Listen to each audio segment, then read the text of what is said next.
नमस्कार, मैं हूं उदय और आप देख रहे हैं बिहार उदय न्यूज। देखिए, आज हम इस वीडियो में चर्चा करने वाले हैं तेजस्वी यादव को लेकर। तेजस्वी यादव को लेकर आप सोच रहे होंगे मैं क्या चर्चा करने वाला हूं, तो देखिए, आपको बातें करें तो आप समझ लीजिए। देखिए, तेजस्वी यादव की चर्चा हम आज इसलिए कर रहे हैं क्योंकि बीजेपी का सीएम बिहार में हो चुका है। नीतीश कुमार राज्यसभा जा चुके हैं। अब बिहार में लड़ाई किस पर आकार होगी, तेजस्वी यादव की क्या रणनीति होगी, तेजस्वी यादव किस रणनीति से भाजपा पर प्रहार करेंगे, तमाम बातें हैं दोस्तों हम आज इस वीडियो में आपको बताएंगे। किस जातीय समीकरण के हिसाब से तेजस्वी यादव बिहार में अब राजनीति करेंगे, और ये भी हम बताएंगे एमओआई समीकरण क्या उनके साथ रहेगा, क्या ओबीसी समाज को तोड़ पाने में कामयाब होंगे जो कभी नीतीश कुमार का कोर वोटर माना जाता था, क्या आरजेडी के तरफ शिफ्ट होगा। तमाम बातें हैं दोस्तों आज हम इस वीडियो में एक एक करके आपको बताएंगे। उससे पहले हम आगे बढ़े, आपसे करवद आग्रह है कि अगर आप चैनल पर नए हैं तो चैनल को सब्सक्राइब कर लीजिए, बेल आइकन दबा लीजिए, जिससे आपको आगे की जानकारी मिलता रहे। देखिए, बिहार में सीएम बीजेपी का हो चुका है। जो तेजस्वी यादव पहले की रणनीति के तहत काम करते थे, अब रणनीति में बदलाव करेंगे। अब आक्रामक होकर बीजेपी पर हमला कर सकते हैं, क्योंकि जब तक नीतीश कुमार सीएम थे, समाजवादी नेता थे, वो तेजस्वी यादव उनके साथ सरकार बनाकर काम किए थे, उनको लेकर हमला करने में तेजस्वी को नहीं बनता था।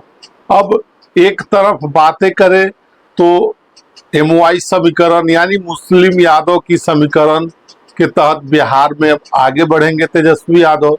दूसरी तरफ हिंदुत्व की राजनीति को लेकर बीजेपी बिहार में आगे बढ़ेगी। तमाम बातें हैं दोस्तों। देखिए, बीजेपी के सीएम बनने के बाद तेजस्वी यादव ने अब रणनीति बदल दिया है। नीतीश के राज्यसभा जाने के बाद, सम्राट चौधरी के सीएम बन जाने के बाद बिहार में क्या हो सकता है तेजस्वी यादव का। देखिए, बातें करें तो सीएम से विदाई के बाद तेजस्वी यादव अब बीजेपी पर आक्रामक होकर रणनीति के तहत काम कर रहे हैं। और जैसे कि दिल्ली में उन्होंने कांग्रेस पार्टी की तरफ से महिला को लेकर जो धरना दिया गया था, वो राहुल गांधी के साथ बैठे नजर आए। दूसरी तरफ देखिए, नीतीश के जाने के बाद तेजस्वी यादव किस प्रकार बिहार में काम करेंगे, तेजस्वी का क्या प्लान हो सकता है आगे आने वाले समय में। देखिए, नीतीश कुमार के पुत्र निशांत कुमार के राजनीति में एंट्री के बाद अब तेजस्वी यादव पर परिवारवाद का आरोप कम लगेगा, क्योंकि जिस प्रकार नीतीश कुमार वंशवाद को लेकर लगातार लालू यादव, तेजस्वी यादव पर हमला करते रहते थे, अब खुद उनके पुत्र निशांत कुमार राजनीति में आ गए, तो इस आरोप से तेजस्वी यादव को थोड़ी सी राहत मिल सकती है। दूसरी तरफ बात करें, बिहार में सीधी टक्कर आरजेडी और भाजपा की होगी। और क्यों होगी? क्योंकि नीतीश कुमार बिहार छोड़ चुके हैं। जेडीयू से पहले लड़ाई होता था, जेडीयू भाजपा से होता था। बिहार में बड़े भाई के भूमिका में एनडीए में बीजेपी है। नीतीश कुमार मुख्यमंत्री का पद छोड़ चुके हैं, राज्यसभा जा चुके हैं। दूसरी तरफ भाजपा से उनकी सीधी टक्कर होगी और उस रणनीति पर तेजस्वी यादव आगे काम कर सकते हैं।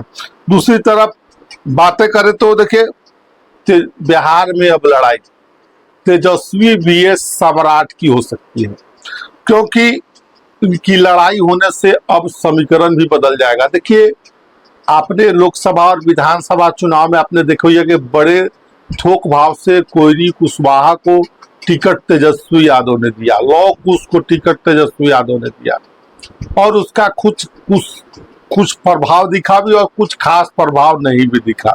कुछ इलाकों में उनका प्रभाव देखा भी तेजस्वी यादव को। इस लोग उस समीकरण को जो भाजपा का तोड़ने का प्रयास किया था, लेकिन अब सम्राट चौधरी बीजेपी के कुशवाहा जाति से आने वाले सीएम बन गए हैं। अब लगता है कि तेजस्वी यादव को रणनीति में बदलाव करना पड़ेगा, क्योंकि देखिए अब कुशवाहा जाति जो तेजस्वी के कुछ लोकसभा और विधानसभा में वोट किए थे, अब कुशवाहा जाति का बिहार में सीएम हो चुका है।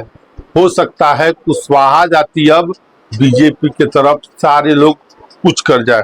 दूसरी तरफ ईबीसी समाज को जो नीतीश कुमार का कोर वोटर माना जाता था, वो अब उसमें से नमारी करने का प्रयास तेजस्वी यादव कर सकते हैं, क्योंकि नीतीश कुमार के चेहरे के नाम पर एबीसी समाज लगातार वोट करता था।